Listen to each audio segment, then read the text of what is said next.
The children will have had their dinner by the time you come to collect them. Нека да го анализираме това речение.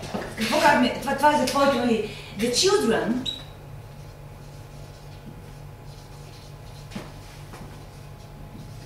will have, тия формата, will have had their dinner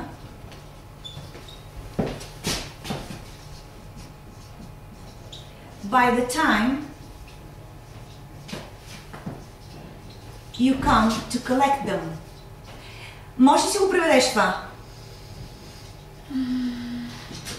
По смисъл, не буквално.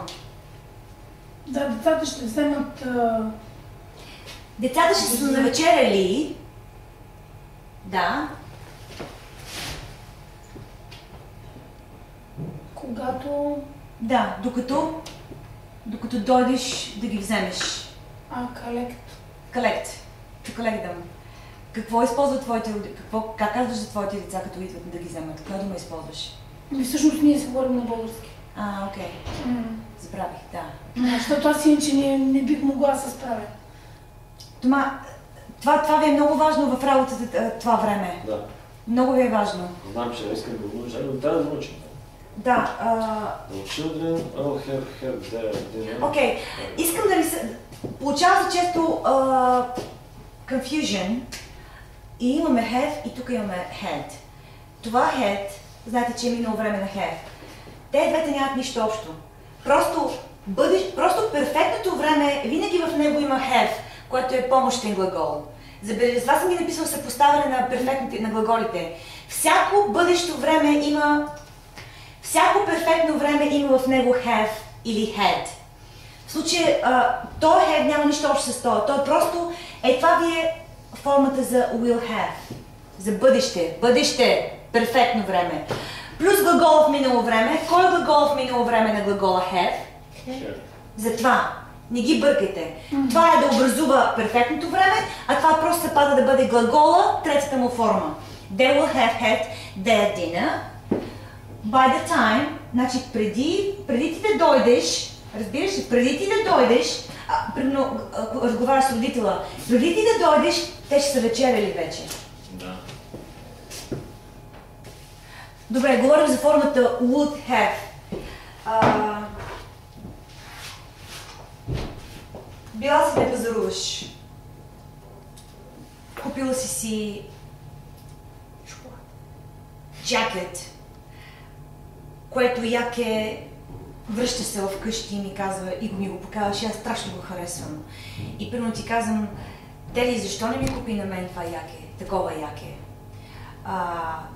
Примерно говорили сме за това яке, виждали сме го онлайн, виждали сме го на каталозни магазини и ти била си да пазаруваш, видяла си го и си го купила на тебе.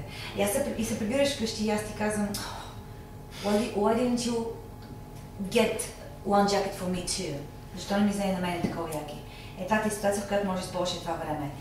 И ти ми казваш, щях да ти взема, ако ми беше казала. И в изречението, в коя форма е? И двете са в трето май. If има past. Окей, чакай малко. Колко изречения имаме тук? Колко изречения ще имаме тук? Две. Така. Едното е, ако ми беше казала, другото е, щях да ти го взема. Да. If you told me. Okay, so let's do step by step. Щях да ти го взема, не е изречението с if. Намерете така, как се казва го. Да. Значи, ти ми казваш, аз те питам, why didn't you buy a jacket for me? И ти ми казваш, I would have. Buy one. Коя форма ти е глагола? Трета. I have bought. Yes. I would have bought one for you. I will have bought one for you. Точно така. И после почва другото с if. Да. If you told me. Кое време използваме? Трябва да използваме. Виж кое време. Изречението с if, в кое време трябва да бъде? Просто. If you had. Не. Yes. Не гледаш правилната таблица. Тук, трета форма. Кое време обаче? Past perfect. Past perfect. Как е past perfect? Минало просто е if you... Не е минало просто. Минало перфектно. Минало перфектно. If you... Have... Had. If you had told. If you had told. Ето ти ги двете изречения. Да. Вижте бъде това. Това ти е I would have bought one for you. The if изречението ти е в минало перфектно време. If you had told me. Не беше казано. Ще да си взема изпитите, ако бях учила много.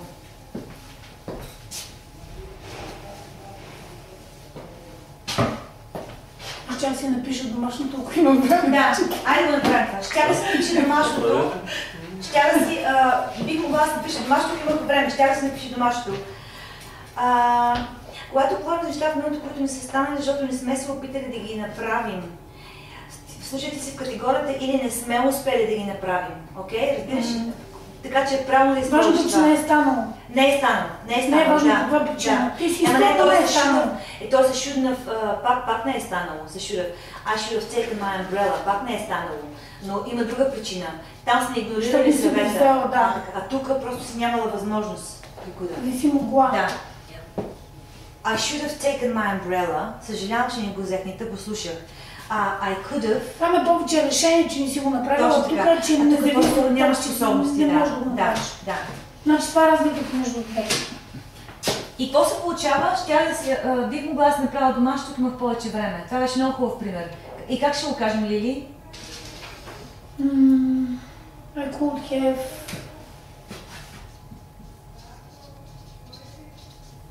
I could have, това ти е да. Глагол ти е в коя форма ден? Сега Ако се чуеш кой глагол да използваш, използвай do. Да, I could have. do it. Не do it. Do. Не, трябва да е в Трета форма. трета форма. Didn't. Done. Done. Okay, that's okay. I could have done my homework. После? If I had...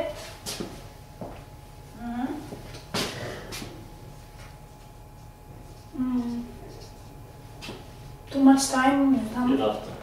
More time. More time. More time.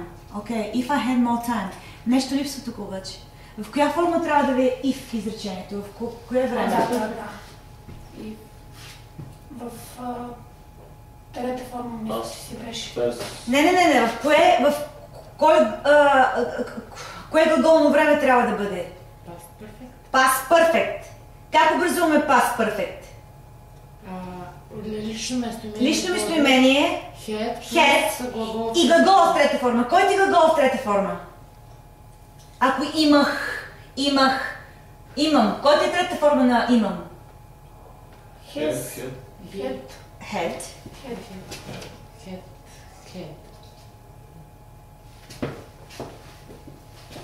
If I had more time. Точно. Ето къде. И не се чуди. Защо имаме два пъти had?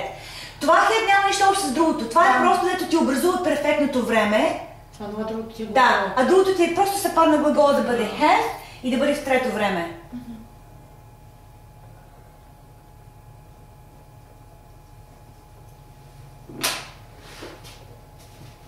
I could have done my homework if I had more time. Много често ще видите тук съкратеното е това. If I'd had more time. Никой няма да чуете да казва if I had more time. No one will say that.